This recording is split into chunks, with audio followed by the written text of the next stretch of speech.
Can hear you. Here we go. Hang on, let me turn the Can you hear sound me? up. Nah, I can hear you. I had the sound off. I didn't realize I had it Perfect. off. It's all good. It's all good. Were you waiting for, you were probably waiting for a Zoom link, were you? Well, I clicked on the other one, but it had this teeny tiny little picture, and I wasn't sure if I was in the right It's all good. It's all good. whatever one. So This we're this good. We're this good. makes it easy. Yeah, no, like I said, this is super casual. I don't know if you've seen any of my other ones, but I've they're watched most of your. have you? Yeah, exactly. Yeah, so you get the right idea, right? Yeah, It's yeah, this is my version of Joe Rogan, you know? yeah. Oh, yeah, and you do a good job. Yeah, You're thanks. easy to talk to, and so. I appreciate it. And I feel the same about you. So that's why I was like, I think this would be a great conversation for my audience and the guys kind of watching my YouTube. A lot of them, they probably have similar interests you do, but you're an actual expert. That's the difference, right? Like they have all these ideas in their head around hormones, testosterone, peptides, TRT, whatever it is, growth hormone, and and they don't really no nobody really knows, right? Like to be honest, like in my opinion, I think a lot of the actual bro science guys are pretty knowledgeable in this stuff, but it's the guys who've been around it for so long where they kind of just put things together through, just empirical like anecdotes, just paying attention to observations through normal life. Now they're not really experts, right? So they've never actually studied this stuff. So like Right. talking about it with people like you is always, I think, really, really important. Okay. Yeah. Well, the caveat to that is that yes, the it all come out of the bro science, and what TRT and peptides are really cutting edge, and that's why a lot of doctors are sort of behind the curve on it, but they're also are pretty reserved in that, well, where's the double-blinded, placebo-controlled study, kind of stuff, which it doesn't exist. But there are some studies coming out. In fact, I just got a heads up from the FDA. They're going to take the black box off of T, which is great because the science for cardiovascular health and testosterone is so robust. They're realizing their caution was from back in the day when guys were super therapeutically dosing themselves and didn't need it. They were on steroids and everything else. And yes, they got jacked and all that kind of stuff, but their endocrine system went south and they were a mess. So, and of course, the blood got thick, and so then they got strokes and heart attacks. And so that's where it all came from. But I'm really appreciative now that there's so much more science coming out about this, even though I still get a lot of pushback from my colleagues, Oh kind yeah. of stuff. So, but I give them a hard time. I said, you'll be my patient one of these days. I'd give a hard time. But the That's cool great. thing is, especially in the urology world, a lot of the younger docs coming out now are much more amenable to T and TRT and maintaining hormonal health as an adjunct to their discipline, even though they are generally surgeons and they don't really like the medicine side of things per se. But at least they're totally open to it and are at least keeping up with the science on that. Right, right, right. Gotcha. Okay, cool. Yeah, I'll kind of just direct this and we'll go wherever. We've already had a conversation before, so I kind of know where I want to go with this. And Okay. I All right. want to Sounds take you good. down some rabbit holes. If there's anything that you're like, I can't really touch on that, you let me know. It's easy, right? Okay. Yeah. Sure. Um, but yeah, why don't you start, Dr. Dave? Just start with kind of, well, actually, what you do. Stay like exactly what you do. People have a good idea even by now, probably like, okay, this is a TRT guy. Um, Okay. but Okay. tell people what you do and then how you got there. Just a Okay. brief kind of overview. So just a little background. I did a family practice residency. As soon as I finished that, the next day I started a ER residency. And so I got boarded in family medicine and ER. And then for the last 19 and a half years, I've really only been an ER doctor. But I'd say about 15 years ago, I started like researching this on my own, just for my own health's sake. And recognizing that everything I'm seeing in both the family practice world and ER world is just so much lifestyle induced, dysfunction and disease and all that kind of stuff. And the paradigm that now exists, at least in the American medical system, is disease managers versus cures, which was not the reason why I became a doctor. I wanted to get people healthy, that kind of stuff. So I launched on a research on my own. And I actually found a clinic, a TRT clinic, but run by a doctor who had done the exact same thing I was doing. Where he's like, I'm unhealthy, then normal stuff is not working, and he started, riding down the rabbit hole. Anyway, started a clinic. So I went to see him, got my labs tested, and my testosterone was in the toilet, The one thing I appreciated about him was that he was very much, I hate the term holistic, but he focused on nutrition and fitness and lifestyle and sleep and hormones, kind of stuff as a whole, a big picture kind of thing, which most doctors don't do. They just focus on just the medical side of things, thinking you're going to see a dietitian or a nutritionist for those things. Go see some, guy to help with fitness, but it's very disjointed. And so I like that idea, Long story short, I got on T. It was very life transformative for me. Just everything from cognitive function, foggy-headedness, to energy, to better sleep, to recovery with working out, all the way to sex drive and, sexual function working well, all that kind of stuff. It was just like a light bulb moment for me. And so I proceeded to really, really dig in and study on this while I was doing my ER job. And just became convinced that this is the future of health and medicine. And, there's great trends now going in the U.S. for sure, as, all the farm to table kind of stuff, grass-fed this, getting off the seed oils. And then, of course, the TRT clinics are popping up, T-off and all that kind of stuff. So at least it's becoming now more in the public consciousness about maintaining hormonal health, at least on the male side. The studies say it's equally as important on the female side. It's just that it's so much more complicated with females. And so there's just, so far, not very many clinics have come up for the female side of things. But so long story short is I decided that if I was ever going to get into clinic work, I did not want to be a family practice doc. I just really wanted to focus on men's health, basically. The local fire department is my ambulance service in the emergency room, and so all those guys bring in all my patients, and we become great friends, and they're all on T because of their sleep cycle, their circadian rhythm. Right. Like every third day, Yep. they're awake for 24 hours, and it's like the sequence is just designed to crush them. Right. And so younger and younger guys are having low T and just can't recover. And so they would talk to me on the side and show me their labs whenever they happened to get labs. And sometimes they were good, sometimes they were bad. And so they said, Lunow, just, open a clinic just for us. So it took some arm twisting. And so I decided to open a small clinic with 2 exam rooms and a little office for the local fire department guys, and it just exploded on me. Word got out, other fire department guys, started coming in, and just became a big deal. So I've built another clinic up here in Fort Worth. So I got 2 clinics. The much larger one here is close to my home. The smaller one is the original one, and I may open 1 or 2 more, sort of like have 3 smaller ones feeding into the big one. And this is a way for me to get out of the emergency room, after 20 years, and I'm tired, So, so that's sort of the background about how I got into this. That's interesting. I know we chatted about this before, and we'll get into the actual hormone stuff, all the juicy stuff that guys want to hear about.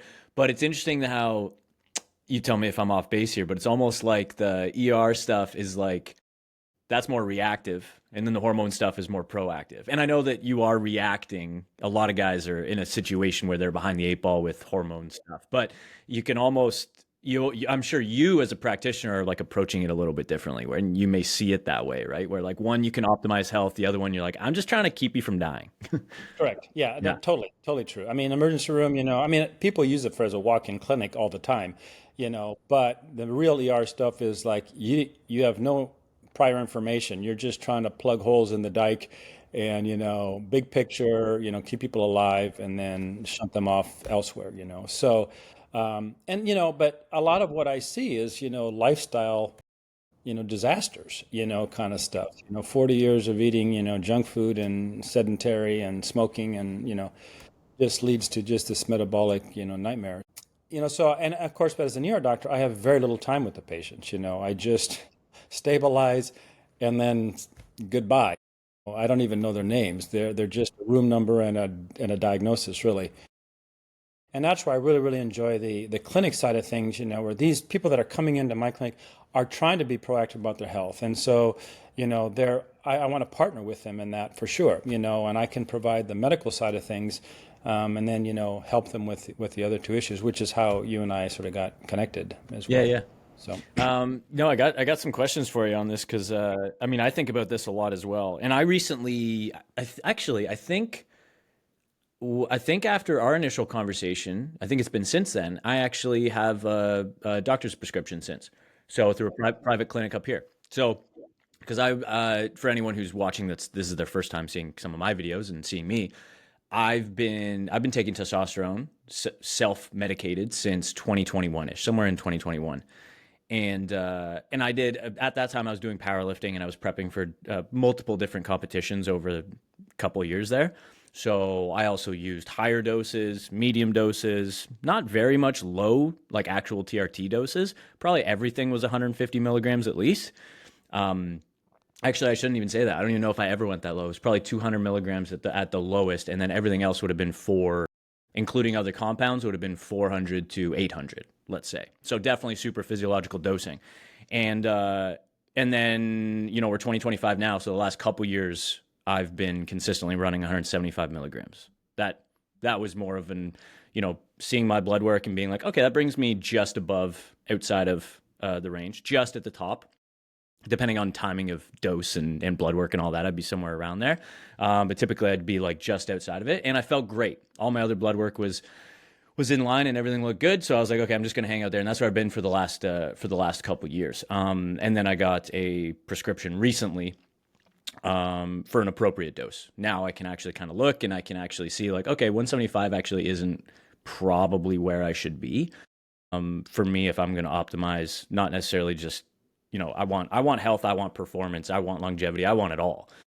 So I'm not at least right now, I'm not competing for anything that requires me suppressing my health for performance goals. I want it all intertwined. That's where that dirty word of holistic like kind of comes in, but that's what it is by definition, right? So, and that's kind of how I look at my own health and fitness. It always goes together. I'm looking at both of those things through the kind of same lens. And so now the prescription is 150 milligrams. It's like, that makes more sense. That makes more sense for me. So that's where I am right now. My question for you with that little background for anyone else watching and for you, do you think that let's say North America, this is a blanket question, right? But so you can take it wherever you want. Do you think most guys I'll give you some criteria here because it wouldn't be fair to say all guys. Do you think most guys 35 plus should be on testosterone in North America? I'd probably say a majority Okay. would probably need to be on, or some sort of T boosting or something like that. Just because there's just this catastrophic fall in testosterone levels in comparison to our grandparents' generation. We do know there's three major factors for that. One is, the circadian rhythms with electricity are working 24/7. Nobody's sleeping like they should. So that's a huge deal. Secondly, the nutritional side of things with all the seed oils and soy products and estrogen-like products in our foods and way too many carbs. And then the third thing is electromagnetics, which is interesting. We had some idea that this was going to be a problem, but we had never actually studied it. And we did know that like police officers who were especially out on the road, traffic cops had a higher incidence of testicular cancers, and we were trying to figure out why. And it turned out to be their radar guns, because they would Really? they'd watch a car go, they would just put it between their legs and then take off after them, and now they have to actually put it in some sort of, case next That's to them. enough exposure, eh? Oh, totally. Huh. So they did a study, I think it's 3 years ago now, on a bunch of college guys. And they had three groups. One was a control group. One group wore their cell phone in their front pocket. One wore their cell phone in their back pocket. They actually had to stop the study about a week and a half in because there was a 50% drop in testosterone levels with just a week and a half of wearing wearing in their pockets. And Really? I was always aware of like, there's something going on with EMFs, right? There's a yeah, lot of yeah, controversy around there. There's some yeah. non-zero amount, I don't know, but there's some non-zero amount there's something going on, right? Correct. Yeah, yeah. So it's a combination of all sorts of things, and Hmm. modern life. We all sit in front of computers. We have things called laptops, which we set right on top of our lap. and just irradiate the boys. Yeah. So, so we do know that there is this catastrophic fall. We're going to have to just deal with it as, health practitioners and be very cognizant of what we're doing. So I try to, my problem is I'm trying to sell a lifestyle change to my patients, because I And they say want the this, magic pill type of and thing they where want they're the like, magic just give me pill. the testosterone, and you're like, Totally. I mean, yeah, and if they're low T and I give them, yes, they're going to feel better. I'm not, right, I'm not arguing about that, yeah, but it could be so much better. I think it's a three-legged stool between fitness, nutrition, and then the hormonal side. You're missing any one of those legs, the stool falls over, so to speak. right, I think nutrition is probably foundational because you right, cannot exercise it and I really cannot yeah, medicate it. So let's fix that. And then the fitness, just sensible fitness. Most yep, guys have an idea, right, but sometimes they're a little misguided on that. yep, But then they think, if I just get their T back to normal, whatever that is, then suddenly they don't have to work out. It just magically they'll put on muscle and, all this kinds of stuff. And I try to say, no, that's just going to make the internal milieu, at least so that you can actually build muscle and actually sleep better and that, this kind of stuff. And, hmm, it does take, 6 to 8 weeks, once I start people on T for them to really feel the effects. Now, it depends on how low they were and what kind of effects they were having, So, but yes, just as as a blanket answer to your question, yes, under the 35 and up, probably need some tea. Depends on what your job is, and of course, right. the first responder world, military world, for sure. All the rest of us, if you can amend your lifestyle and then start doing some stuff, we may be able to put you on some boosters and stuff like that to keep your T going at a level that's appropriate for you until it starts falling. So Have you seen anything, even just observationally, as far as, we know that improving lifestyle factors are going to increase at least a high potential for, like, you'll probably have better testosterone just from fixing these lifestyle factors, right? But have you found anything besides that? I know Huberman talks about Tonkat Ali and all these other things. Are there actual things that can actually boost testosterone? What's the deal with that? So the supplemental world, obviously usually promises way more than it can deliver, but it's not totally bogus. Okay. So let me just put it that way. And it's very person dependent.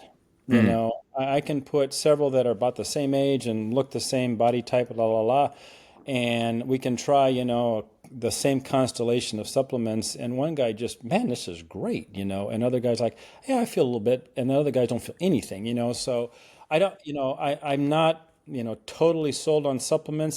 They're mm, supplemental, they're yep. not like but it doesn't hurt you to be on them. But I don't want you wasting hundreds of dollars, and having this whole bowl of pills every morning, for minimal gain, kind of. My thought would be like, you let me know what you think, but like my approach from a nutritional boosting perspective, including lifestyle factors, would be like, okay, if I'm trying to optimize clients' natural hormonal creation, Hmm. hormonal milieu, it's like I would probably just give them the cofactors, right? Like I would probably be like, okay, you're probably gonna need minerals, like for sure some heavy minerals here. You're probably gonna need a lot of magnesium. And it's like even honestly, even just going as simple as being like, let's optimize sleep. It's like if we just create a scenario where we optimize your sleep and everything else is kind of average or even worse, you'll probably see this would be my guess. You'll probably see a net positive benefit on testosterone.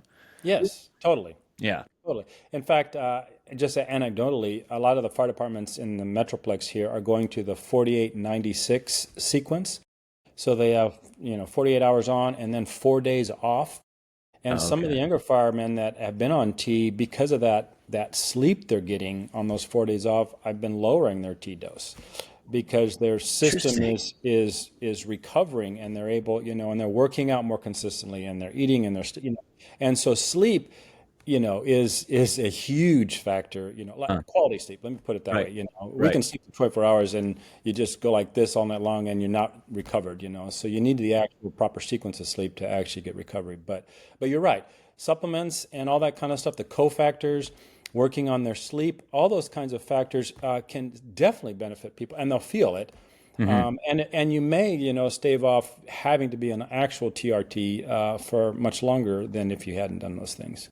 Right. Yeah, yeah, that makes sense. I'm a huge, I mean, the more I kind of just go through life, the more I exist and test stuff on myself and just observe my clients and whatnot, the more I'm like, oh man, it really is sleep. Like, it's like that is kind of the foundation. Everyone's like, oh, it's what you eat is the foundation. Like, honestly, I think sleep is below nutrition. It's like if you sleep Yes, well, that's how, sure. honestly, that's how I have my own theories around this. But I think that's how you get the Keith Richards of the world and you get all those types of guys that are like, how do they not die? Like, I know. Yeah, like exactly. I think it's because I bet you Keith Richards is, I mean, you can see his personality. Yeah, He's very calm and tranquil. yeah, And I think like yep. that type of personality typically is a good napper, good sleeper. Like, so I think it honestly, at the root, it's like, hey, are you a good sleeper? Do you get generally good quality sleep and fall asleep easy in a healthy way? It's like, I feel like that can cancel out a lot of, Oh, you know what I mean? totally. And that's one of my first questions when a new patient comes in and says, "Tell me Mhm. about your sleep," you know. Yeah. And probably 9 times out of 10, it sucks, Right. generally speaking. There's that odd person that, man, sleeps like a baby, and I look at his labs, they're like, man, actually pretty good, Right. and let me just give you some booster kind of stuff, and let's just follow you, kind Mhm. of stuff. And even when you look at, these populations across the world, in the blue zones, they call them, that actually live long, they are great sleepers, and they go down when the sun goes down and they get up when the sun comes up, and that kind of stuff, and that really have a good circadian rhythm, so they get restorative sleep. Well, and you know what? That's like that explains uh, probably a lot of the controversy around that because a lot of people talk about blue zone diet, and it's like Yeah, I think the yeah, diet matters a lot less.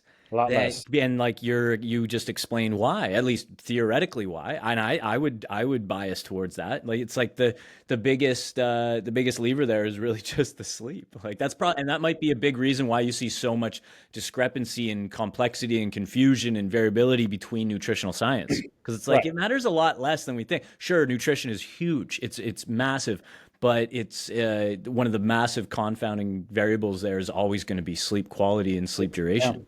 true. Absolutely. Absolutely. Do you Yeah. so do you have like when someone comes in and you're saying like 9 times out of 10 they got poor sleep. Hmm. I'm assuming they come in and they go, I want to feel better and I'm relatively desperate. This is not comfortable. Mental health is probably suffering in most cases to some extent. And then, what's your process for kind of counseling them? Because I'm assuming there's a conversation where they go, hey, give me something. And you go, uh, Yeah. can you be more disciplined with your sleep first? And they Yeah. go, no, I don't want to. And So yeah, so when a patient comes in to see me, that first visit, they have a whole hour, and we can sit and talk about all sorts of things. So yes, I do have a sequence in my head I go through. Normally, what they do is they get on my website, we get all their labs drawn, before they even come in. So we have all data that we can sit down and talk. And so I do talk in those three zones, fitness, nutritional side, and then the medical side of stuff. And I go from everything from, what's your are you foggy headed, thinking, how's that going? The average guy that comes in is the early 40s, when that sort of hits you, the dad bod, I haven't changed much anything, but they're in like the throes of their career. They usually have a fairly young family, they're stress. I mean, and then they're putting on weight. They can't lose it, but they've really not changed their diet. They intermittently work out, and they recognize that everything is slowing down. So that's the average person that comes in to see me. And so, besides the first responder military side of things, which is a little different. And so I just use that as that's the normal paradigm that comes in. So yeah, I have a whole a sheet that I go through, asking questions, and probing it. And it's interesting, because some guys, well, let me put more than some guys, like more than half, are so out of touch with themselves. They just don't, until I ask these questions, they've never thought about it, kind of stuff. They just know they don't feel as well. They just fatigued and, that kind of stuff, but they just are so out of touch with their own body. or they're totally ignorant about, themselves, nutrition, hormones, that kind of stuff. They've heard their buddies talk about it, it's sort of out there in the, social media.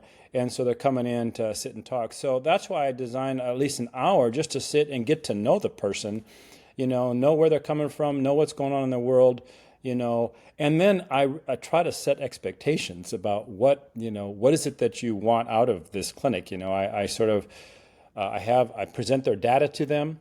I will actually go through all of their labs with them, which is probably the first time most of them ever had a doctor sit down and tell them, this means this means, with them, and why I get what I get as far as labs, that kind of stuff, and give them a real good idea about this is where you're at right now and all these different parameters. This is probably where you should be, this is the process we can go through to get you there.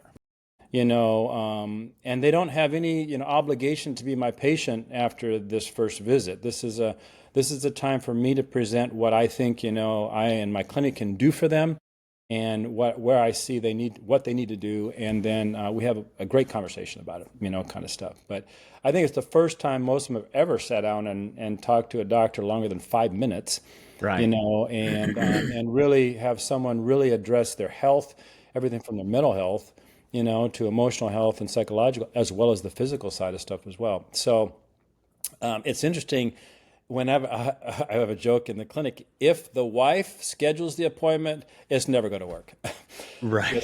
If the guy himself reaches out, schedules the Yep. appointment, and comes in, Yep. then there's a high likelihood that he's going to buy in and do it, kind of stuff. So, and the other thing that actually is pretty cool is that, that they're meeting me and I'm going to be their doctor. And I have a first name basis. I have a special encrypted app on the phone that they can message me anytime with questions and all that kind of stuff. And they have direct contact with me. It's not through an NP or someone else. And so that's those two things, the fact that I've sat down that long with them and talked and given them a really good picture about where they're at and how we're going to get there. And then that they have, personal, easy contact with me has been the biggest seller. That's cool. That must be fulfilling for you because I mean, Totally. you know just like I do. You're in the States, I'm in Canada, big differences between healthcare systems, but one of the one of the prevailing common denominators is going to be actually the complaint around lack of service, right? So, I could get speed of service if I pay down where you are, just to Hmm. oversimplify, I have to wait, Right. 9 months for an MRI here, but it's free. So Right. free. But one of the things that is the same is you go to your doctor and you're like, I had 97 other questions, or maybe three. That's not, I got three other questions. And it felt like he just kind of zoned in on the one and was like, okay, we're going to do that. Write your prescription, go grab it at go to the pharmacy downstairs and go grab it. And you're like, oh man, you're like, all right. He was already, 17 minutes late for his appointment. And I Oh, spent a 4 minutes with him. Yeah, exactly. So yeah, I feel like that's a probably very fulfilling for you on that side of things to be like, hey, I understand there's a problem here with the system at large, and I'm doing my small little piece to kind of bridge that gap. And I'm sure that feels good on your end to be like, do you probably get pretty good feedback? I'm assuming from people being like, wow, I've never had this before. Like I Yeah, can, yeah. That's like, not 100%, but yeah, like way up there. It's like, wow, I've never talked to a doctor. They would like try to excuse themselves after 15 minutes. Gee, I know you got other patients. I'm like, no, you have a whole right. hour here. Let's sit and talk. Tell me about your life. So programmed to Yeah, they're be so rushed. exactly. Yeah. And you asked earlier about, just my philosophy of healthcare is I the problem I was taught, was there's a problem, here's a medication, kind of stuff. And I have totally reversed that. And I'm like, there's so many more other components behind that particular problem that the patient themselves can work on, instead of just depending on a medicine I'm giving them kind of thing. And so I'm a minimalist when it comes to medication, and I'll tell them as few as possible, for you. And if you come to me from another doctor and you got 20 medications, I will tell them straight up, my goal is to get you off at least three-quarters of these, kind of stuff. How can we do that? The funny thing is I was never taught how to take people off medications. That's not Right. that's not part of medical school, is how do you stop medications? Right. Which You get really good at writing the oh, prescription. totally. Yeah. Yeah. Yeah. And by the time you're 80, you have a whole bowl full of medicines, I mean, it's Yeah, crazy. and you know what too? Like we don't have to go down that rabbit hole too much, but like I there's kind of two different camps there, right? You have the camp in academia that's very much like what are we supposed to do? And I understand that. And then you have people that are like doctors suck, and you're kind of like the whole thing kind of sucks. Yeah. Right? Like no one's set up very well for the thing to move smoothly at all, you know? Yeah. Well, and there's so many competing interests. Yes. I mean, everything from big pharma who wants you just healthy enough, to work, but you still need their medications. And so Yeah. if I'm working to get you healthy so you get off your medicines, Yeah. there's definite, pushback on that kind of thing. Yeah. There's no profit in dead or Right. healthy. Yeah. And healthy people. Yeah. Or, something you just get off the shelf, Yeah. kind of stuff. And that's where supplements come in, that yes, I think they are beneficial. But, when I see someone come in and he's like 40 pounds overweight, he's got so many lifestyle factors that are just awful. The supplements at that point in time are not going to help much. Let's work on the big things first. And then as you get healthy, then we can, add more things. Yeah. And that makes a ton of sense. I've even noticed because that is a common probably what would you say? Maybe a common argument against maybe testosterone would be it's just another medication. It's like, well, it is. Yeah, technically it is. You're right. And there's a lot of guys, I think, especially self-administering, or I should say self-prescribing, self-medicating. They are a lot of times, if there isn't doctor oversight, they rarely get blood work. It's very loose, very bro sciencey. Uh, even less, even low on the science part, very heavy on the bro part. And Yeah. and typically they're in a position where they're kind of just randomly duct taping stuff together. It's like, okay, well, I'm gonna blast 600 milligrams a week, so then and I'm taking 2 injections a week, so my estrogen goes crazy sometimes, my nipples get weird, so I'm gonna take a couple, the anti-aromatase when that happens, and I won't take half, I'll just take 3, and that should knock it down. They're not, you know what I Yeah. mean? They're just Yeah. randomly doing stuff there, and then before maybe they're taking telmisartan or these other blood pressure things. That this isn't anti any of those medications. That's not what I mean. I just mean like it ends up being this weird thing where it's like you're kind of just like you're creating this simulation that's kind of the person you might look down upon who's on a bunch of other health medications. Like you're kind of doing your own thing just so you can work out Right. bigger. Like, Yeah. you know Yeah. what I mean? That's a comment. Do you have guys come in at all that are kind of like that, where they're coming from the gym world specifically, and they're like, dude, I'm throwing all different needles Yeah. into me, and I'm buying Yeah. stuff from One China? of my first patients is just enormous. I mean, he's worked out since he was, 12, and his arms are so big I can't even put the blood pressure cuff around him, kind of thing. Yeah, And he came into me and he says, I've done every steroid, every drug, everything, everything hurts on my body. And I had a set of labs and they were all red. I mean, there wasn't one normal lab on him. And I'm looking at him and he's just this huge guy, sweating and acne and just gigantic. And I was just like, so, but really cool guy. And so he said, Doc, I want to be healthy for the long term.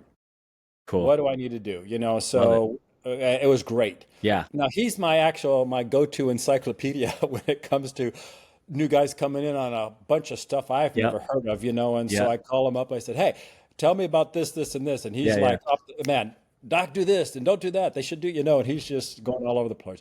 It took me almost 2 years to really get him everything back to normal, Okay. where he feels fantastic. Unfortunately, he had been on so many steroids and T as a teenager, that he's going to have to be on T just because his system Right. is, Yep. shot. Yep. And I do have a number of those, but I use him as an example of how to get healthy after doing all of that kind of stuff. And he just feels so much better. And, and all the parameters are back to normal and his joints don't hurt anymore, that kind of stuff. So, but it's a minority of guys that come in like him. There are some that come in and they just want to get jacked as fast as possible, and they're already doing Masteron and Tren and other things, and I'm like, I said, I might not be the doctor for you. Right. I said, my goal and philosophy is to try to make you as healthy as possible for as long as possible. Hmm. You keep going down this road, yes, you're going to be a monster for maybe 10 years. And then, the piper's going to come calling Yeah. because you've destroyed your health, and there might not be much for me to be able to do for you at that point in time. Now, here in the U.S., I'm allowed to prescribe, Anavar and Deca, but I have to document that carefully. We have to cycle it, carefully. And so I have some guys that, do shows, and bodybuilding and stuff like that, and that's fine, and so we'll sit as long as I'm maintaining their labs and we're watching all the parameters, and I cycle them off like they should. Yeah, there's dramatic improvement. I mean, they get strong, all this definition, so I'm not opposed to that, but I just want them to maintain the big picture. Because, like I was some of the guys that I said, how much stronger do you want to be? I mean, Right. you're already a monster, and it's more of a psychological problem at that then than it is, health and looking good and being strong, so to speak. So there's a big psychological component to some of these people that always have to work out and always are trying to build more muscle, and they can't fit into their shirts.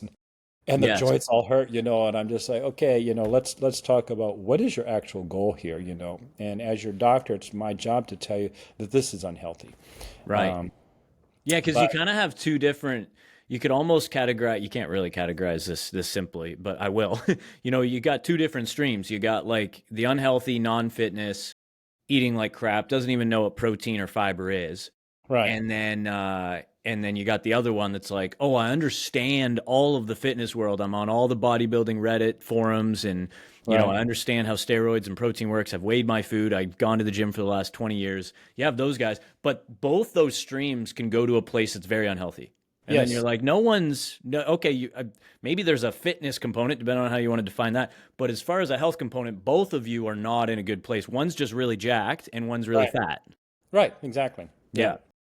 Yeah, and so, but I have to, fortunately, that's the minority of my patients. The vast majority are just normal guys, working normal jobs. They probably were athletes in high school, or something like that, maybe college, and they realize they're going south and they want to get a jump on it. And so, and they buy in, and so that, gives me the biggest satisfaction in helping them get healthy, and maintain for the long term. And the other group that really gives me a lot of satisfaction is all of the vets that are in, and even active duty military guys who are, to be able to transform their lives. And the weird thing is, as their doctor now, I get to learn all about what's going on up here, and really help them with their PTSD and their anxiety and even suicidal, thoughts and that kind of stuff.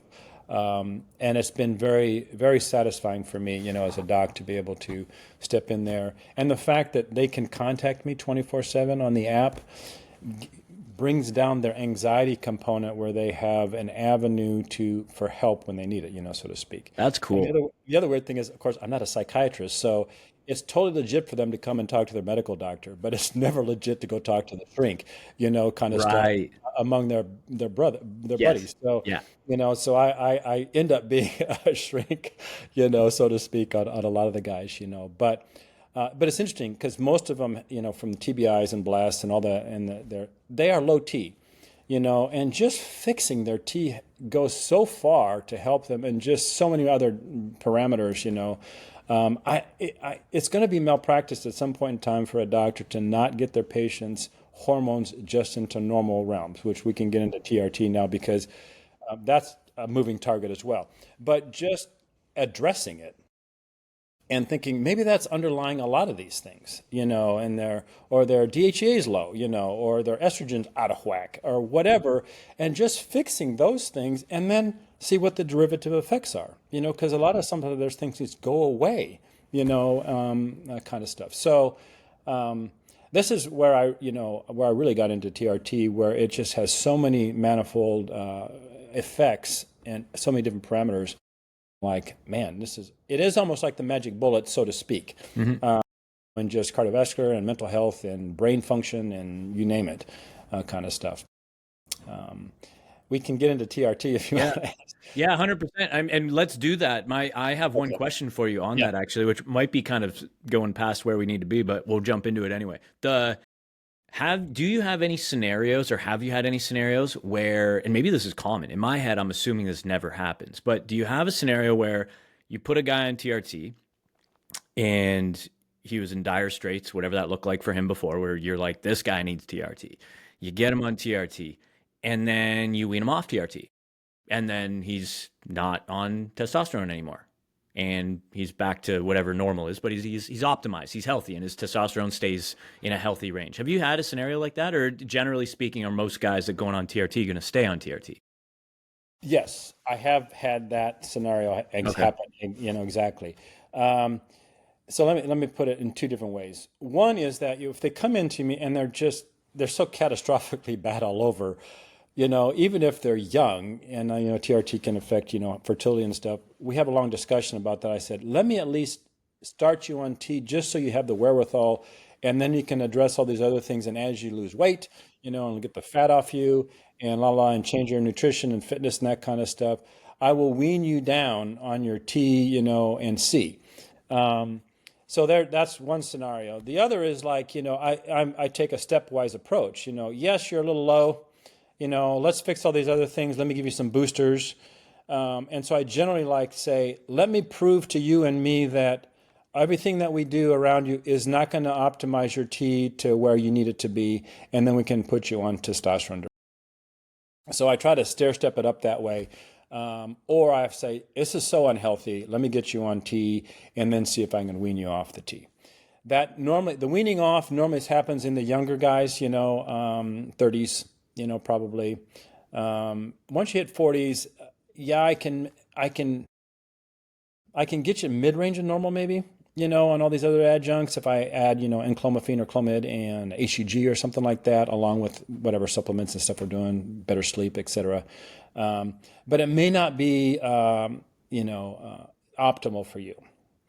Now, the other thing, and I don't know about in Canada, but at least here in the U.S., the ranges of what we call normal when it comes to total T and free T, bioavailable estrogen, all that kind of stuff, is a moving target. And it depends on which lab you use. And the reason is because there's not this arbitrary standard out there that says this is normal. Every guy's genetics and everything has a different range of normal or what the golden zone is that you target, which I have no way of knowing up front. And so I will, if I put you on TRT, I'm going to be moving up your dose, until you just feel great and all those low T symptoms are gone, and then if I push you higher, you're going to not feel as good. And so we'll come back down a little bit. The reason in the United States is that the FDA or the pharmacy boards and lab boards require the way they label ranges of normal when it comes to hormone is that they have to average, like let's say free T over the year. They average them all and put them under the bell curve. And then they have 2.5 above and 2.5 below. So this is the average median of that particular lab, of that particular, lab that they were drawing. And it's not standardized against something else. Our range of total T was never designed to be a range of normal. We were just testing the population at large between the ages of 25 and 65 to get a ballpark picture of where total testosterone lies.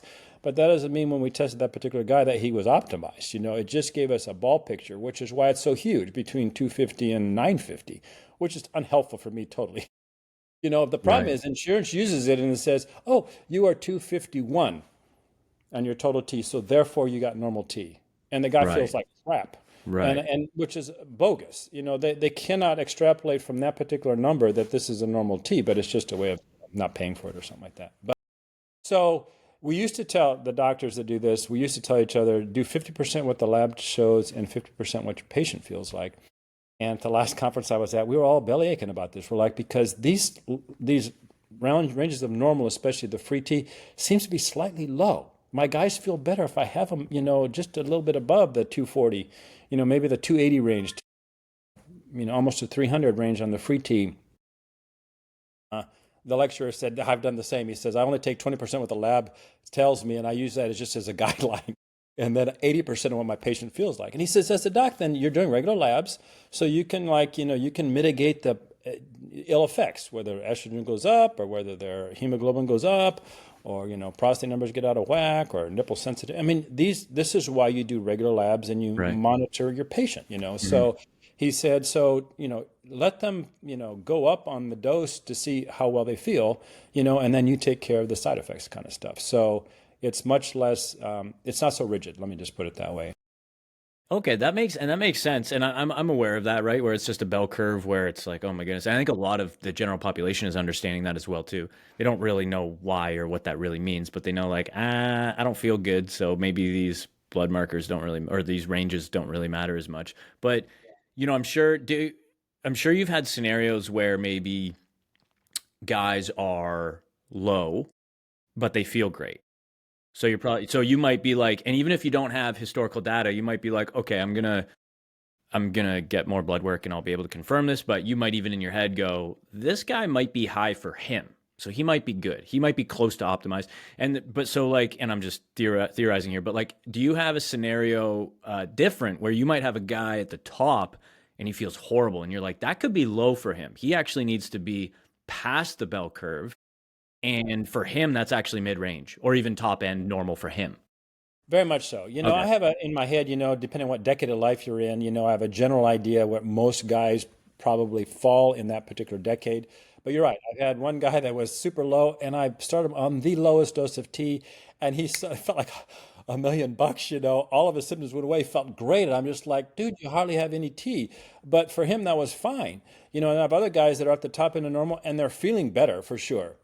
And then, but I push them a little higher, and then they feel much better, So I'm like, okay, well, and then some of the guys are coming to me already on T, and so it's harder for me, I prefer to start them out with me so I can sort Yeah. of follow it, Yeah. because there's two theories of thought if they're low, do you bolus them like really high quickly and then slowly bring your dose down kind of stuff, or do you start low and go slow? The vast majority of doctors probably start low and go slow, because what if this guy just needs a tad, and then you just suddenly give him, a whole, 1 cc twice a week, and they're just like, Right. whatever. I prefer to do it low and slow. Although if I start somebody, let me just put it this way: if I start somebody on 0.25 twice a week, and then in 3 months I get a set of labs, that's most telling for me, so I can see how fast their body is actually using T, and it gives me some idea. Okay, they're like a semi-faster metabolizer versus a very slow metabolizer. So then I can jump up higher quicker once I have that first interval, and it helps me just make that judgment. That But then, makes of sense. course, And low and slow, I'm assuming, would make sense as well for to minimize estrogenic yeah, effect, right? Conversion in yeah, that regard, yeah, because that's yeah. one of the big reasons that um, I think at the lowest frequency I did twice a week years ago, and then I slowly just started increasing it and experimenting with 3 times a week. Then I went to just every second day, just kept alternating that, and then I went to every day. And I was like, I know a lot of guys whine and complain about every day. I have no problem with it, and I've never had to use an AI with based on my blood work in the last couple years, and I feel great. So I'm like, okay, I'm just gonna stay with daily, and it might be overkill, but compared to maybe every second day or something. But that was kind of my thought process, which sounds like kind of similar to like if you're going low and slow, you can probably, if you're gonna control the test going up, you're probably gonna control the estrogen going up as well, right? Correct. Yeah, Yeah. yeah. So there's two thoughts that I like the everyday for sure, but trying to convince a guy to give himself a shot every day is like, Right. So I said at Yep. least do it twice a week, Right. So Right. then you're not having too high a peak Yep. and you don't drop below threshold before that next shot. And that's on average, most guys, they can tolerate that. A few like, let me just do once a week. And I said, okay, you understand that you're going to have a little higher, and then it's going to drop below threshold and your estrogen may go out of whack. But of course, if they come into me and their estrogen's already high and they've not even gone T, and they got at least 20, 30, 40 pounds of Hmm. fat on them, I'm like, they're going to be, estrogen is going to skyrocket. So I will probably start that particular person on an AI at the same time as starting T. Right. I tend to wait and see what the estrogen does with testosterone before I put them on it, because some guys, they can be on sky high T doses and they feel great and their estrogen's totally fine. Right. And you need estrogen, Yep. it's not that you don't need it, So the last thing I want is to just, you know, crater it, Right. because then the libido goes totally south. So you take each patient sort of as he comes, and then you have to make some judgments, kind of stuff. But But I like I mean, the way you experimented was great, you know, and some guys are willing to do that. I'm like, okay, great. Because then if you do it every day, it's this tiny dose Hmm. and it just Just like this. maintains you like instead, yeah, just like this. Because actually, our own bodies, before we have to get on T, are really good at keeping our T in a very narrow, you know, therapeutic parameters, you know, and we have this little surge and a little lull, you know, every 2 or 3 days based on our genetics, basically. Hmm. So it's just hard for us to mimic that when we're trying to replace it, you know, artificially from outside. And that's, you know, ethynate and cypionate are probably the best options there because they're very, very stable. Right. One of the really great things recently is that, you know, you can give T now, you know, just subcutaneous and not have to do intramuscular. And so that's an easier sell for most of the guys. A little teeny tiny needle, just pinch some skin and stick it under there, and their levels are fine without having to do an IM injection. Unless they're morbidly obese, your T levels are great. Easier to sell like every third day or something like that, as opposed to, you know, just once a week. That's how I've been doing it for a while now. I haven't done an intramuscular injection in probably a year now. Yeah, which is great, you know. Yeah. But at least the Yeah. studies now back that up. Let me just put it that Yeah. way. Well, I had no idea for the longest time, and then it's funny, right? Because like another example from like the bro science world. One of my buddies from our old place, so we were in a different town and training at a different gym. One of my buddies there, he's been a longtime power lifter in the Canadian powerlifting scene for years. Hasn't competed in a while, but he had a bunch of records back when he competed. He was a big boy, and I don't know if he's ever done blood work once. Yeah, and he's got angina as well, genetically. Oh, Like, yeah, he's got a lot of reasons to get blood work because, like, his heart probably should be monitored. You know, and he's naturally just a big boy anyway. But yeah. yeah, I remember asking him. I forget why I had the question, but I asked him something about how he injects or whatever. He's like, "Oh, I just go sub Q on the side of my hip." I'm like, "What? That works?" And I was like, "I've done like I know guys do like the sub Q growth hormone thing or whatever." I'm like, "You could do Right. that with test." He's like, "Dude, it just needs to be under the skin." I was like, "Oh, I guess that makes sense." Like, Yeah, totally. yeah, Well, we used to think it had to be IM just because it's oil, right, and oil can just sort of disseminate into the fat, you know, subcutaneous fat, and we thought the system would be in its capillaries and la la yeah, la. yeah. That was just, you know, totally theoretical. Yeah, yeah, yeah, yeah. No, because it is easy. It's like because Yeah, I have other I have friends that they're self-medicating as well, and they'll ask me and whatever, and I'm like, oh yeah, I inject every day, and they're like, every day. It's like it's very overwhelming, and I'm yeah, like, oh, it's like so normal to me now, but also it's like it's this little thing. It's 175 milligrams across yeah. 7 days, right? Teeny It's like tiny. it's this much, and it's in an insulin syringe. The needle actually is like this big. It's like I pinch a Yeah, little bit of skin. totally. It's so easy, right? Like Yeah. even if you had a needle phobia, it's very minimal.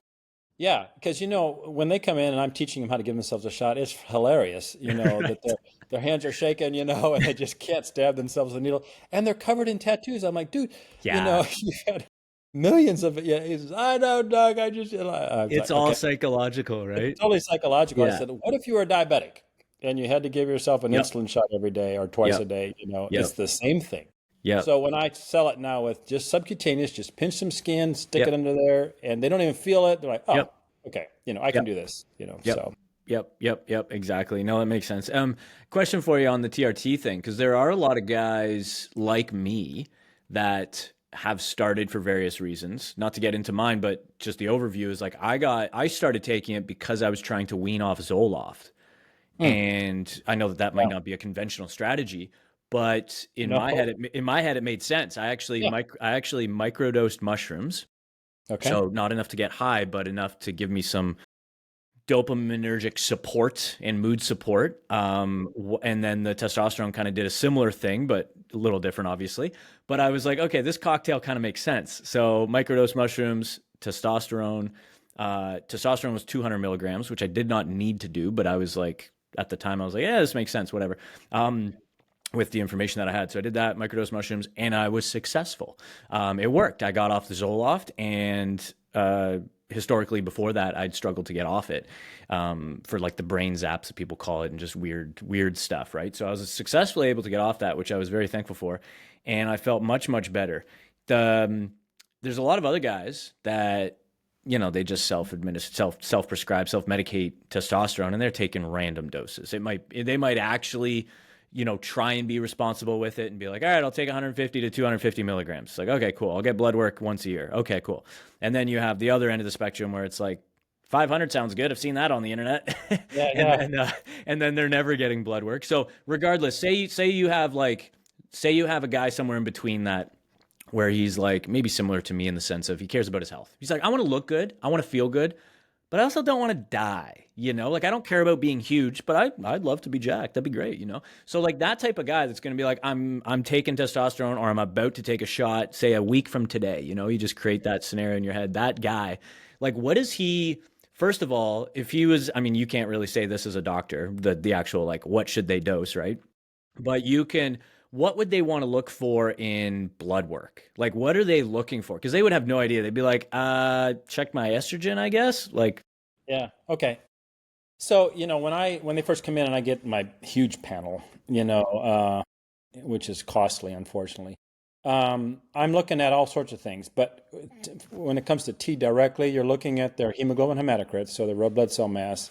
You want to know what their estrogen is. You want to know what their T panel is, which is total, free, and bioavailable if you really, if you want to do that one as well. I do DHEA. I can do pregnenolone, although it's very rare that I need to put someone on that, and it's fraught with all sorts of difficulties. But long story short, and PSAs, and then we have a direct talk about fertility, especially if they're still at the age that they want to have kids.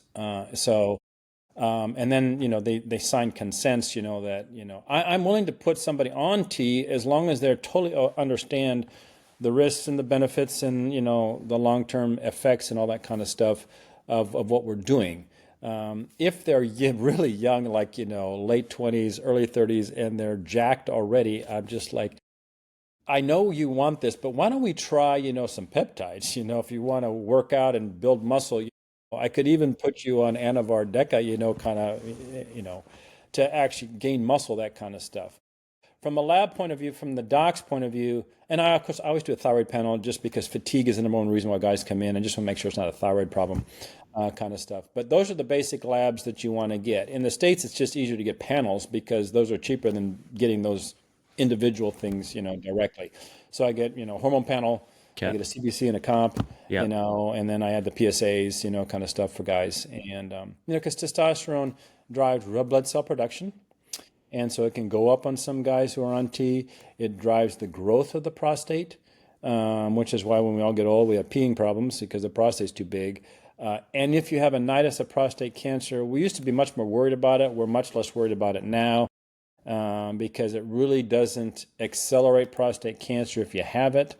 Except for this less than 1% highly aggressive version of it. But and so that's why I do all those things. So I have a baseline, so I know where you're at first, and then we can, if we're going to add T, these are the things we're going to watch, kind of stuff. So does that answer your question? At least Yeah, I think so. It gives them an idea because I think that, I know that's not most guys, but you're going to have some guys that are like, they're like, okay, I'm not waiting for a doctor. Especially in Canada, it's a lot harder, right? So they're like, I'm just going to do it. I don't care, And if they're going to make that decision, then having that, I think we have some of the best knowledge because of the internet now that we've ever had when it comes to making informed decisions like this for your own health. Right. So I think like being able to offer that, being like, hey, here's what you should look for. Because like I wouldn't really know, but I would, I guess, know your fundamentals. Like if someone was going to ask me, I'd be like, you're probably going to want to measure your blood pressure regularly because some guys like can literally just go on 150 milligrams and all of a sudden it shoots through the roof, and that's a massive risk factor for health. Like a lot of guys disregard that, but man, you got to keep your blood pressure in range. Yeah. I mean, they get vital signs before I even see them. That's when they come into clinic, So I forgot about mentioning blood pressure, but yes. Blood pressure is the big deal. They retain fluids, that kind of stuff. If there's some insult to the kidneys and, depending on what they're doing. And then the problem is there's so many compounding factors. Some of these guys have all these other steroids on board as well, and then all the pre-workout stuff. And I mean, after a while, you're like, well, what's causing what, kind of stuff. And it's just a process of confusion. And, but just if we're just talking directly T and the labs that I'm looking at, those would be the ones that, that makes sense. Check okay. out. What would you say is like, because I know I mentioned this to you before we hopped on, like and based on maybe guys what they say when they come into your clinic, What would you say is like nowadays, especially 2025, the most common like misconception around testosterone? Like in the past, I know just to before you even answer, I know that the in the past it would have been like you're gonna take steroids. Maybe that's still a thing, right? But like a lot of guys would be like, I don't want to take steroids. That's weird, you know? And it's like, oh, it's a bioidentical hormone. It's you're already on it, technically. You're just Yes, low. exactly. Yeah. So, yeah, that's a good question. Some of them, you're right. There's so much more information on online now that they can sort of educate themselves much better than in the past. Although a lot of those things, sometimes are using medical language that they don't know what they're talking about, and so they don't know what's going on.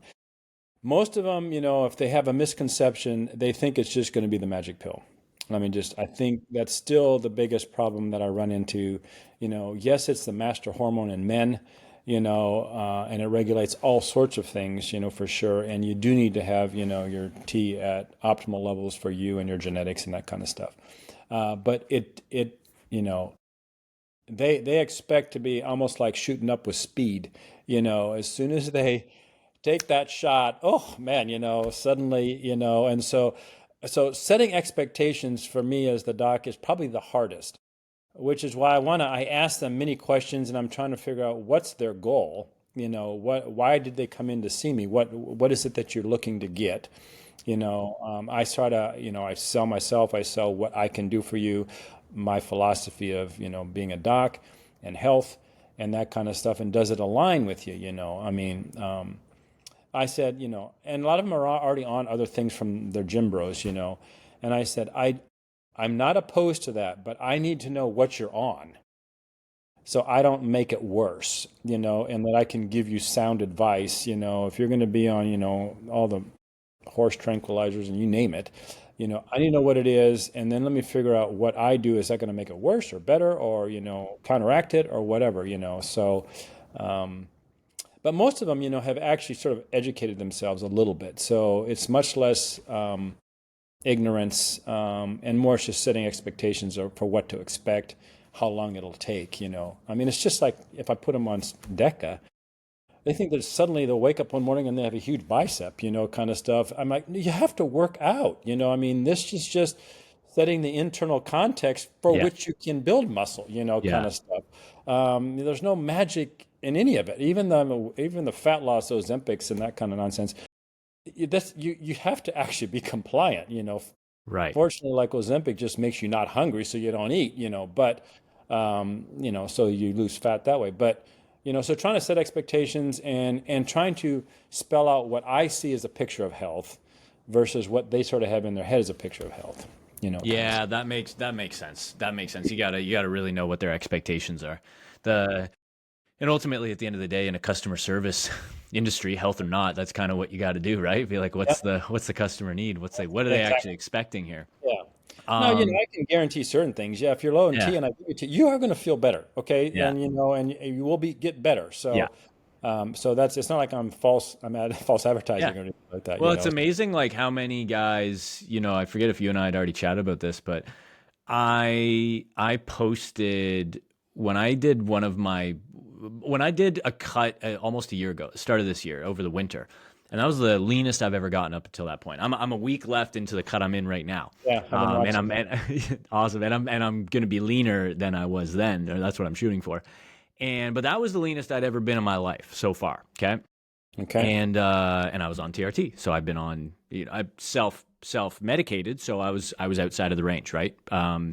So the 175 still would have been 175 milligrams then. And so when I did a video on this channel about my experience, kind of going through like, here's my frameworks, here's my philosophy, here's what works, here's why it works, here's how simple it is, here's what I do with clients, here's what you can do, copy it, whatever, right? Just trying to help. And it was amazing how many people, you kind of had two camps of people. You had the one camp that was, this is awesome, love it. I'm going to take this and apply it to myself. And then you had another camp that was like, oh, you're on TRT? This is completely nonsense, like total waste of my time, because that's why you look like that.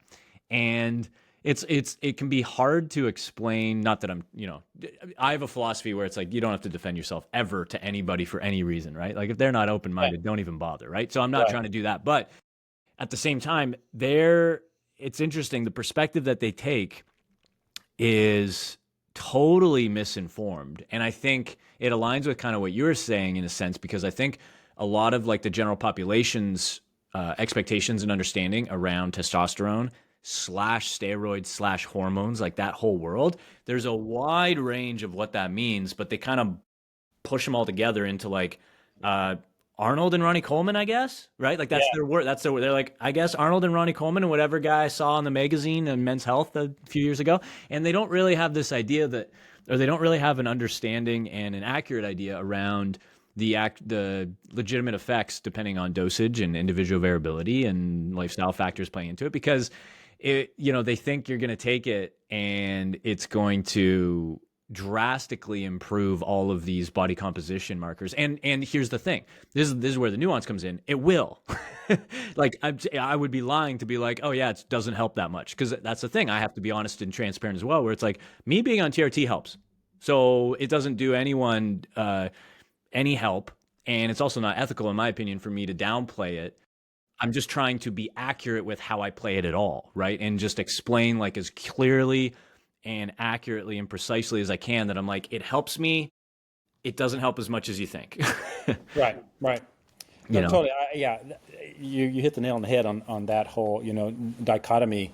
And I, as a doc that's giving TRT and doing this, I have this other side where I got other physicians that totally push back, even though their patients are coming to me for T, because they've talked to a doc who refuses and said that's just a bunch of BS, and they're totally not on board with it, and they just have not kept up with the science or anything like that. But like I said, this is so fairly new, and trying to get double-blinded, placebo-controlled, studies that prove the point is still sparse. And so I'm fighting against that side of the medicine, doctors as well. Yeah, fortunately, of course, I see what comes into my clinic. So, I'm not out there doing, random people on the street interviews, what do you think of TRT? So these people are coming in probably wanting to be on TRT. Right. I think the hardest part for me Right. is to tell someone when they don't need to be on it. Not yet, why don't we try this, and this? And, so fortunately, peptides are a nice bridge, that comes in. And so I'm treating them and giving them something, and they have noticeable effects, kind of stuff. So I wanted to go back to that one comment you made about when you wanted TRT for your Mental for your health. brain and your Yep. mental health. There are studies coming out on that, and it's compelling in that realm. We haven't quantified it quite yet, but we do know there's multiple T receptors in the brain. People, in depression and especially anxiety, that kind of stuff comes totally down when you get your hormones back to normal. The motivation stuff comes back. When you combine that with DHEA and some other things, the effects on the brain are profound. And there's a lot of studies on microdosing mushrooms, ketamine, some of the, psychedelics, kind of stuff. There are actually just studies going on about that, and especially in the mental health field for the vets, like ketamine infusion therapy has been a game changer, and stellate ganglion blocks and stuff like that. So these are like total cutting edge medicine that most normal docs are like, what? It's like acupuncture, kind of stuff. Yeah. But as I've delved into it, I'm just like, holy cow, we're missing just a huge thing, opening. And peptides, I think, is opening the door to a lot of these newer types of things for that. But when it comes to T, I can point to a number of patients that were depressed, almost suicidal, beta male kind of thing at home, and I fixed all their other stuff and got their T back to normal, and they're like a transformed person. And I've gotten two results from their wives. One's is like, this is the guy I married in college, and they're all Wow. excited about it, but then they're mad because they are in their 40s and nobody's doing the same for them, Right. and their husband's like suddenly, sex and all that kind of stuff. And so they're sort of mad at me because I'm not doing women's hormones. Yes. The other side of things, is that they're angry Huh.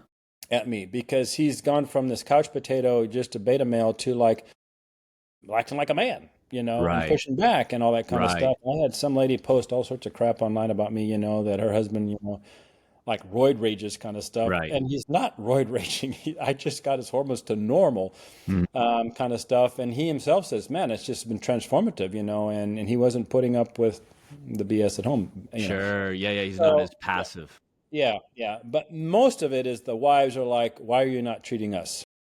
Right. That has been the most. If I opened to women's hormones in my clinic, I would like triple my patient pool immediately. Well, and you know why, right? One of the reasons. Psychologically, women Yes, have no pride compared none. to men. Men are like we like very because I especially in my world I've served primarily women years ago and with some men. Now I serve primarily men, and men are interesting because they think they can do, and I should say we are genetically inclined to think we can do everything on our own. Like self-reliance is like very attractive. So, reaching out for help, it can be very challenging. But for women, they're very quick to be like, I don't know how to do this. Show me how. Thanks. Absolutely, yeah. Yeah. The only problem is that they're so complicated, and so there's like at least six hormones, and then so you have to tailor to the particular person, not just sort of categories. Yeah. Yeah. And I like a lot of hand holding, Yep. and I'm not a hand holder, Sure. and so it's not that So I did a fellowship in this as well, so Okay. get certified in this, which has equal women's side as well as men's side. So it's not like I don't know how to do it, but I'm like, I don't have the time right now because I'm still a full-time ER doctor. Yep. I'm in clinic part-time, but. Yep. But I do feel bad for the wives because they've sort of been left behind, and they recognize, man, their husband's doing great, lost all this weight, he's got muscle back on, he's energetic, he's sleeping well, and I am like tanking, Yeah. And they want to feel good. and they want to feel good as well. Yeah. Yeah, exactly. Yeah. So you gotta find a female health Well, practitioner to partner with. I've been working on it, but as of yet, not find a female doctor. So I may actually talk to PA or an NP and sort of train them up, and they would practice under my license and open up the women's side of things. That'd be pretty cool. Do you have any I don't know much about this at all, but like from my understanding, it's a little bit more progressive and recent now, understanding that a lot of women, especially around like menopause and stuff, actually require a low dose testosterone. Yes. Oh, Right? totally. Like that was like kind of cutting edge, and I think it still probably is because a lot of women are like, yeah, I just need hormone or I just need estrogen replacement. And it's like, Yeah. no, you actually need a full cocktail. Yes, Yeah. exactly. And the most important is tea for sure. Right. Uh, all my nurses are mad at me at the ER because I'm not treating them, So I've referred them to this naturopath, Dr. Jay Wrigley out of North Carolina. And he does a lot of stuff with perimenopausal and women's stuff. And then once they finally need the hormones themselves, he has a number of docs he refers them to kind of stuff. But that's been very transformative to him. But he's done a lot of research and studies, and I've actually talked to him a couple of times on the phone. Yep. I wanted Yep. I wanted him to move to Fort Worth so we could Yeah. open clinic That's together. right. But he talked about testosterone in women, and so I've mentioned it to my nurses, and a number of them, their OBs have been willing to put them on T, and I sort of give them how much they should be on, kind of stuff. Totally transformed them. Interesting, because yeah, we see the challenge there. I think for the average person is to wrap their head around like they can go, okay, testosterone is the foundation of manhood, or Right. to oversimplify, and Yeah. then once you already see it like that, which is arguably pretty true, then to be like, oh yeah, women need that too. You go, wait a minute, isn't that Right. like the manhood thing? That's the man Yeah. hormone. It's like it's hard for people to be like, no, it's still really important for women, just at drastically different dosages. Well, and the guys are the same way. They said, my E's too high. Oh, I don't want to turn into a Right. woman, and I'm trying to tell them it's the ratio. It's the Yes. exact opposite for women, T to Right. E, kind of stuff. Yeah.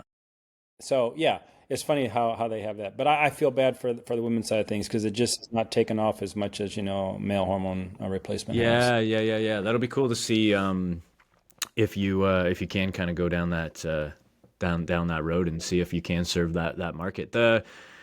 From the peptide perspective, I don't know what the deal is in the States in regards to that. Like what's the deal with peptides? Like can you prescribe peptides?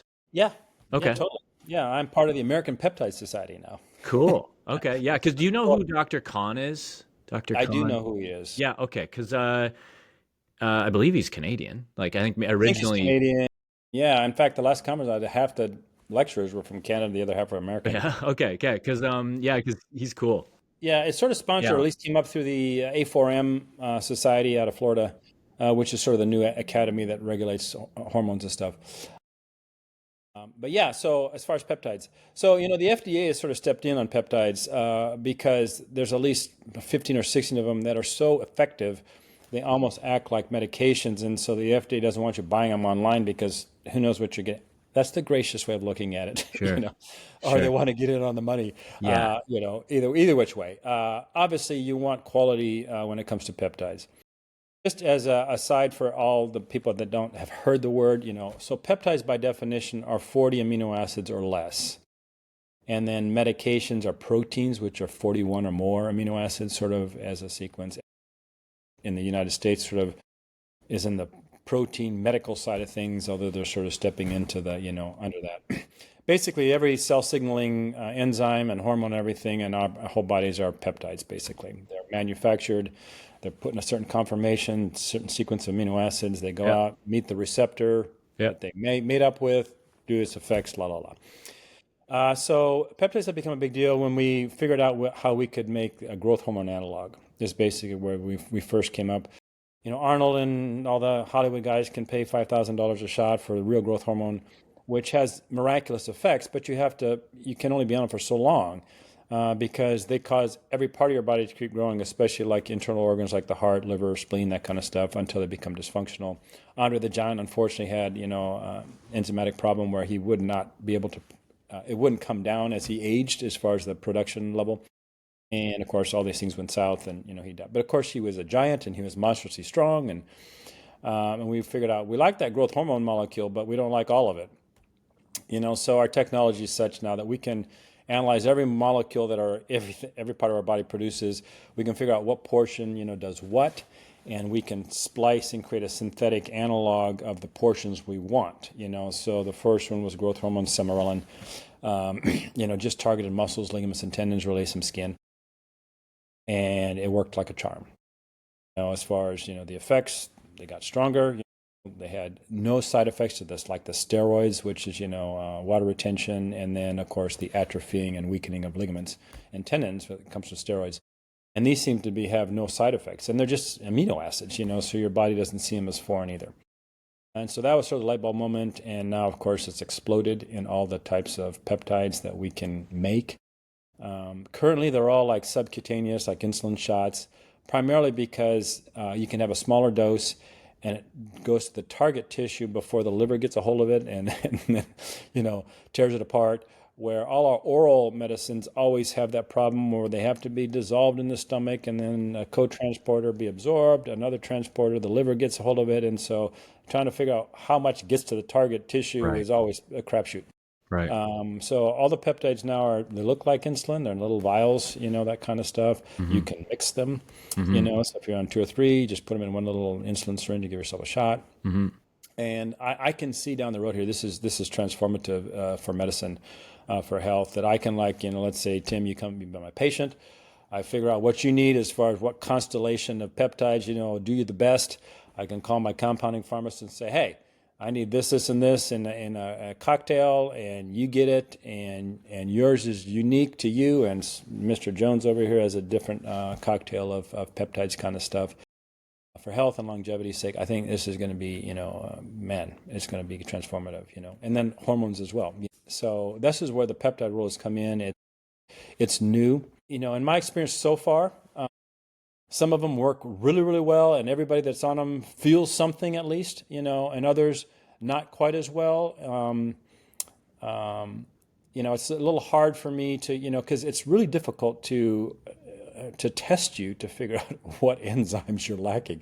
Right. I mean, this is an expensive test, even if we have the test, So trying to figure out what a person is lacking when it comes to this, from an objective lab point of view, right now we can't do that. Right. We can ask you what your symptomatology is, and then we can say, you probably are deficient here. I mean, I can order growth hormone, interleukin 1 and 2 and 11 and all those kinds of things, insulin growth factors, and those kinds of things. They're still expensive tests to actually test for. And sometimes it's easier just to say, tell me your symptoms. Here's a set of peptides that may work. Let's try this one and see, and then see what happens. CJC ipamorelin is sort of the second generation of semirelin. And then the newest one, testosterone. I think the CJC 1295 added to the iPermeline works better because that particular peptide, the CJC one, just induces your own body to produce more growth hormone on its own, and then the analog is joined to it, and I think it's more effective than just the analogs by themselves. But there's BPC 157, there's a whole bunch, coming out, MOTS and all that kind of stuff. So I keep updating my PDF, my peptide PDF to give to my patients so they can Google them and read them up on them and decide what they want. I think the CJC Ipermelon and the BPC 157 have been the biggest sellers in my practice for guys. Joint health and joint pain, the BPC is great for healing and that kind of stuff, and then getting their hormones up in gear. And then if they just want to build muscle, the ipermelon, the growth hormone part, works well. And it's slower, obviously, than putting you on steroids, but everyone seems to have a good effect, and they really like it. So yeah, it's fascinating, the peptide world. Like I'm still relatively new to it as well, but the MOTS I'd never heard about until only recently. And then are you familiar with the SLU one? In fact, I just took 2 months worth of myself just trying it out because it's a pill is a nice thing. You take it in the morning. And really? Oh, it's not injection. It's not injections. Oh, okay. Tell me about that one because it's a mitochondrial support thing. Mitochondrial support, and it hits, both E and mainly E receptors, but also some androgen receptors. And it's marketed as energy, some fat loss, but it's a mimetic, meaning in that that's what they say. If you work out, it'll actually keep your body feeling like it's been working out longer than you have, so to speak. So you tend to build more muscle is what they're saying. I did notice when I took it more energy when I worked out. Let me just that was the most noticeable thing. Obviously, I'm a thin person. Fat loss, I don't know, even though that's their number 3 point on that. But mitochondria, as you know, is our energy source, and so just the fact that it boosts mitochondria, keeping you with energy, because that is the number one complaint that people come into clinic for is I just don't have any energy. I'm fatigued all the time. And that's honestly what interested me in it is, and I've gone through a history, basically the last decade, I've gone through a very interesting health journey with some type of autoimmunity. For sure. There's been a large it's a long story in there, but like it led me down this path of understanding mitochondria a lot better and going down the alternative health path and also the conventional medical health path and all these bouncing back and forth, trying to find answers. Interestingly enough, that's a very common journey for people to go down when they can't find answers. Right. Yeah. And so like, I've still had this in the back of my head of energy and things like, I mean, it's a weird word, right? Ambiguous word, like energy. And, but when you actually really don't feel good, true exhaustion, you start to understand like, oh, I understand the word energy now. It's not, oh, I'm sleepy and didn't get sleep last night. It's like the cells are not signaling, let's go. The cells are sleepy. I don't know if that's the right way to describe it, but there's from what I can tell, there's probably some level of mitochondrial dysfunction that I had in the past and maybe still do, but I feel pretty damn good these days. But I'm always fascinated with feeling good. Like when these things, I get that these things are marketed to it. It's the same thing that I'm selling, right? It's like a lot of people are like, I want to be leaner. I want to be more jacked. Okay, cool. So do I. But to be honest, I don't really, my personal dragon chasing right now, like I don't really care that much about. I mean, I'm in a cut, so it sounds very counterintuitive. No, I understand. But it's like I know how to do that. Do you know what I mean? Like I'm very confident with like I know how to get leaner if I want to get leaner. If I want to be more jacked, I'll eat more food. I could increase my test if I want. Like I know how to do this. I'm not in a rush to do that, and and it's just not like a top 1 priority, maybe a top 5. What I care about is feeling good, mentally sharp, better sleep, better gut health, cell signaling around mitochondrial stuff, like I know biohacking is kind of this weird dirty word now too, and I've gone down that rabbit hole in the past, but anything around that I'm very fascinated with. So when I heard SLU, I was like, I'm really interested in the general ambiguous kind of energy world that it is claiming to tap into. Yeah. And me too, I mean, and of course, as we age, fatigue is more of a problem.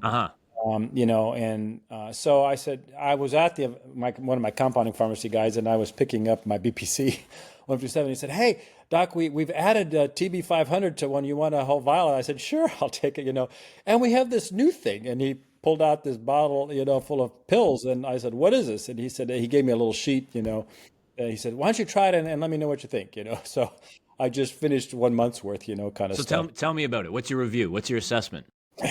So, that's a good question. And So, what? And sorry, what's the dose? Of course. it's a good question. I'll have to look and see. Okay. Okay. I just was taking the pills. Yeah, that's okay. Yeah. Yeah. Okay. Yeah, SLU, what is it? 232 or whatever it's Right. called. It's just, Right. just Yeah. some. Yeah. So my review is that I was not on any other energy boosters or anything like that. Besides I'm taking my tea. My tea's been stable. I was just taking the BPC for my shoulder, and I'd been on that, so there was nothing new. And at my age, and what I do, I felt I slept better for some reason, Okay. even though I sleep well. I had, like I said, way more energy when I was working out. Um, so how do you quantify that? I'm not sure. My tea's been fine, so I don't feel like I have cognitive problems or Yep. anything like that. Yep. I did lose some weight, maybe a couple pounds. Okay. Okay. I'm already only 165, so I don't need Yep. to lose a lot of Right. weight. Yep. So that's just off the top of my head what I noticed more, and so I called them to send me another month's worth, just to stay on it, and just see if 2 months worth, because they're like just giving it to people to say, tell us what it does, is this something worth for us to actually, start, mass producing kind of stuff. So. And that's the kind of cool thing about compounding pharmacies is that they'll give you a little small batch and, hey, let's try these things.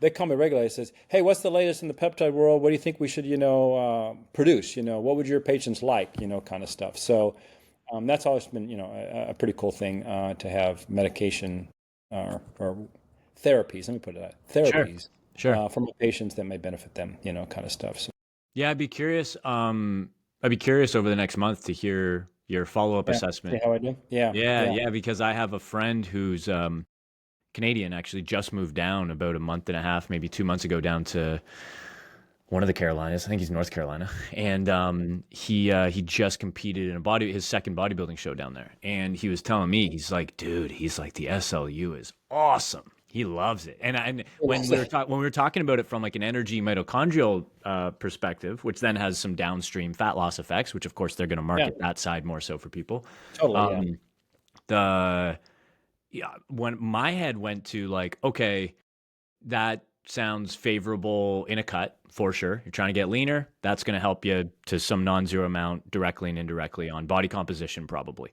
Even if it's just on like more energy and training, well, more energy and training, you push harder, you burn more calories, you build more muscle, the downstream effects are that positive. So even though it's indirect, it's still good. So, but my head went immediately to this could be really good when people come out of a diet phase, because this is a huge focus in my coaching practice with clients.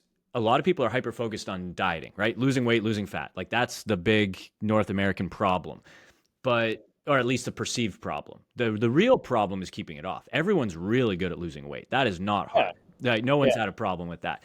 I shouldn't say no one, but like culturally speaking, the biggest problem is keeping it off. 90+% of people in 6 months put on the weight that they just lost, right? So that's the actual problem. So then when I have my systems and frameworks and coaching support that helps people with that second phase, the post fat loss phase.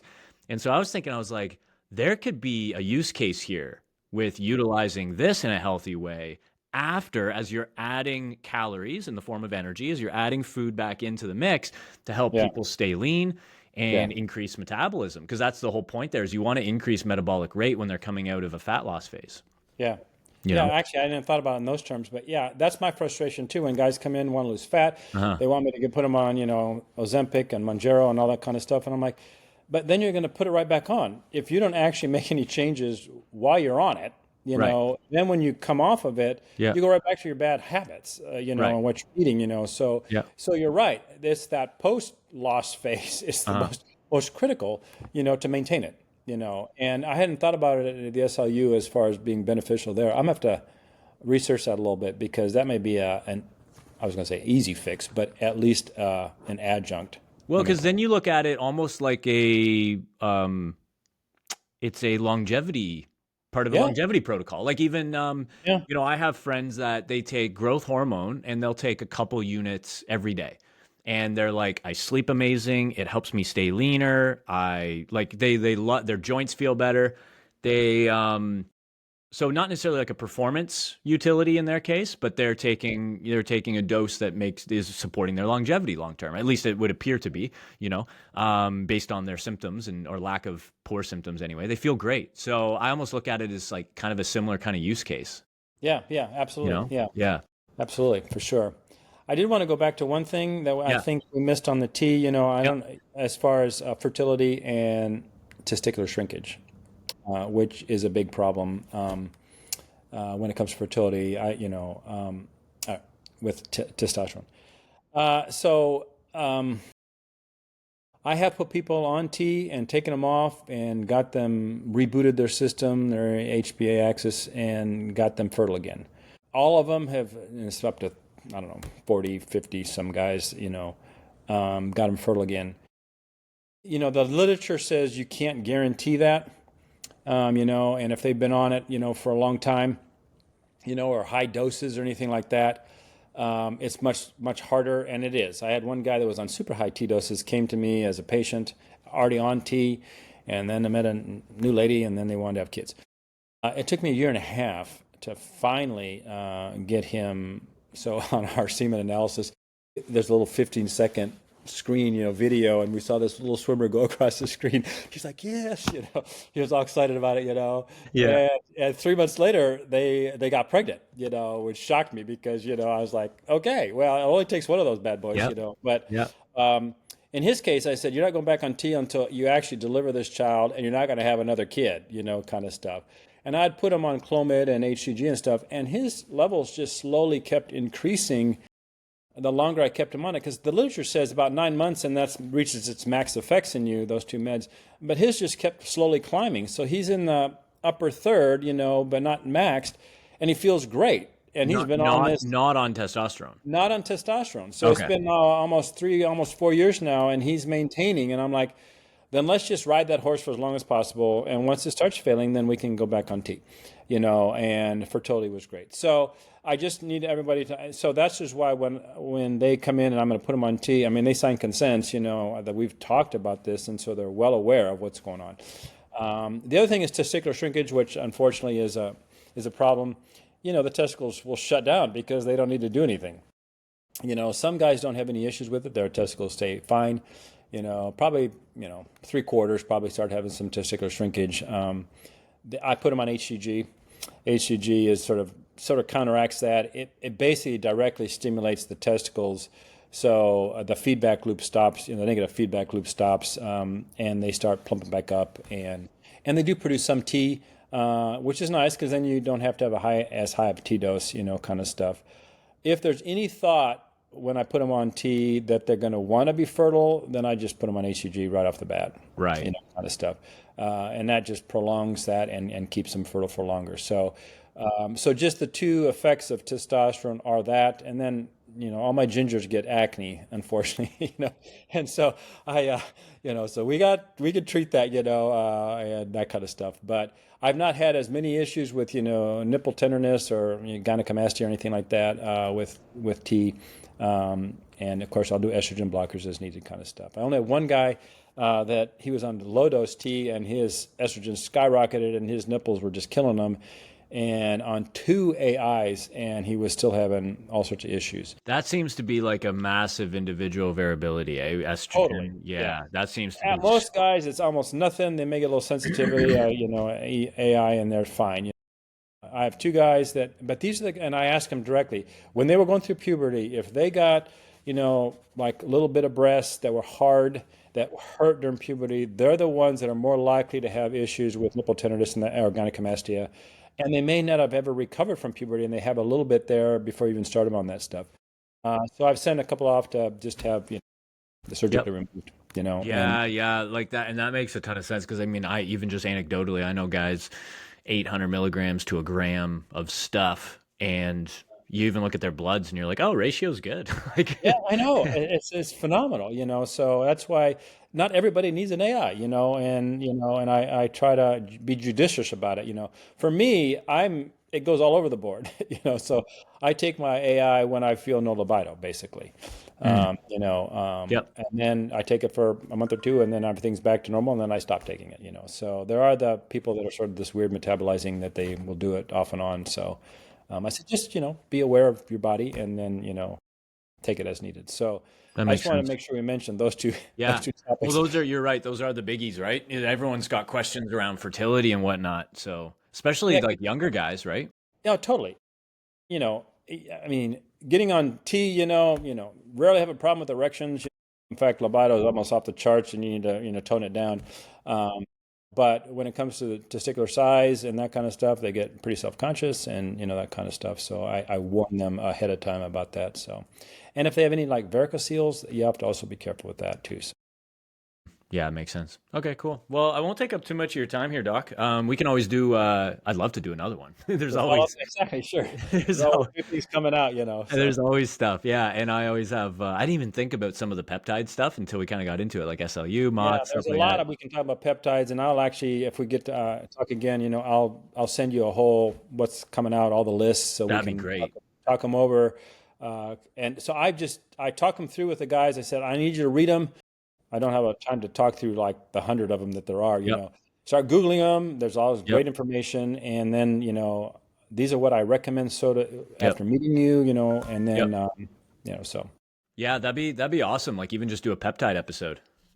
That'd be cool because I so many people have questions about that now, and giving people, I think, same as what we're doing here with the hormone side of things is like giving people something they can latch onto that's uh, legitimate source of truth, and not necessarily. It doesn't mean that we don't inject our opinion or theoreticals Oh into yeah, it, but exactly. you, of Yeah, course, right? Because that's human. But I right. think, and I have a respect for that. I think you do as well, right? So, but at the same time, I think giving people something that is reasonable that they can latch onto because there is so much nonsense out there. Yeah, totally, totally. But yeah, I know you're based down in Texas, so actually most of my guys that watch this are in the States. So not that I don't know how many guys are around you, but you can tell them where to find you. I don't know if you want people that are do you want people following because you said you were getting into writing and stuff or something, right? Well, I've started to, yeah, I haven't posted them yet on the Okay. website, but I'm going to be doing these little blurbs, like actually more like this, just little 2 minute whatever's on all Yeah. these various subjects, Okay. and starting writing some stuff as well.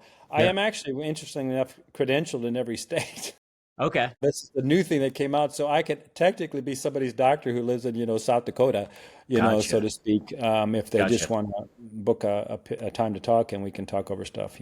Oh, so you do like a Zoom consult type thing. Yeah. Yeah. Gotcha. Gotcha. Gotcha. Okay, cool. Well, tell people where to find you. I'll get the information anyway and put it in the description for them. So Okay. Yeah, and I'm posting your contact stuff on the website as well.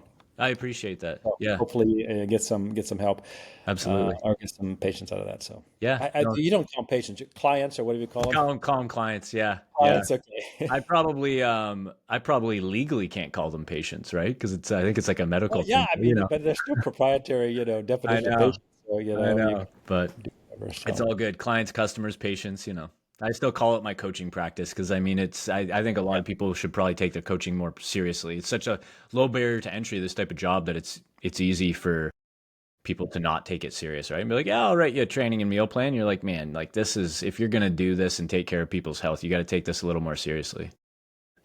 So, but yeah, no, I appreciate the conversation, Doc, and I appreciate your insight with all this too. You're a wealth of oh, knowledge. you're very welcome. Thank Yeah, you for having me on. This is actually the first time I've ever done this. So like a this natural. yeah, like a natural. Well, you're Well, right. It's just like I'm talking to a guy that's sitting across from me in the clinic. that's how it's So supposed to be. That's how I love to do these. So, and I'm sure people would kind of like latch on to certain points and be able to, get new perspectives, newfound knowledge, and be able to make informed health decisions, which is what we want, right? yeah, So, exactly. cool, cool. Well, I'll let you go, and we'll definitely do a follow up sometime on Sounds peptides. good. Sounds Okay. good. Thank you, Tim. See you, Appreciate it. Doc. Yeah. Yeah. Bye.